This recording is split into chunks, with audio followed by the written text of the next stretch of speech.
Welcome to Cochrane, Ontario. I just got here myself. I want to just take a few minutes to update you on the situation or where we're at, where I'm personally at this stage of the ride. On June 28th, when I was leaving for BC with the van, Ruth was going to work, and she came back. We had said our goodbye, and she came back, and she said, "Be strong and courageous," and that was that. When I lay in the emergency ward for 4 hours in the Chilliwack Hospital, it's those two words that I processed over and over again. They helped me to come to a resolution. This was after the crash on July the 2nd. So that 24 hours later, I was standing at the starting line in Vancouver City Hall a second time. But on the way to the Vancouver City Hall, Ruth called, and she summarized an Andy Stanley sermon that she had heard that morning. And the point was, adversity in our life is not optional, but our attitude, our behavior, our fear towards it is optional. So 30 hours after I crashed on a very steep downhill, I was able to ride, by the grace of God, that same hill without any fear at all. And so the last 24 hours have been difficult, as they always are in this ride. And a very bad stretch of road on number 11, it felt like I was riding on a washboard. Just really did a number and beat up my body pretty bad.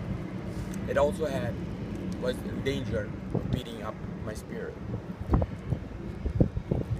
When Ruth left that night after her shift, she again said the same words: "Be strong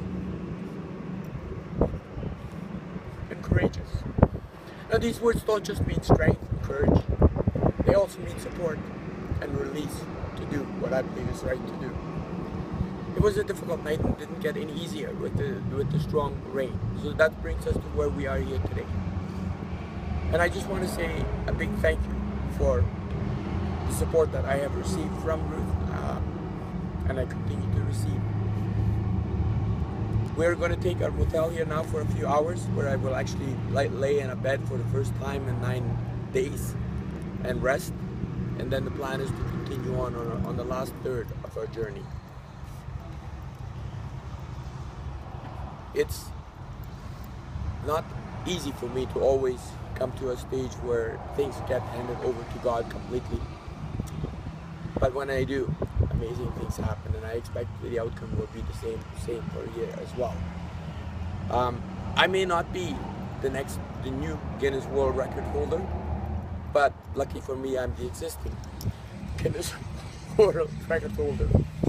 We believe that there is power in the story that God wants to tell, and so we are committed to moving on to Halifax. We're excited to pick up Charles and his son Isaac tomorrow to join the rest of our journey. So I want to thank you for all your prayers and support, and my spirit may be bent, but due to the strength and support of Ruth, and by the grace of God, it is not broken. I'm stronger in the Lord than I was before, and I'm more committed to be an ambassador for the children rescued by Charles Mooley and Esther Mooley than ever before. Thank you, and we'll see you on the road in a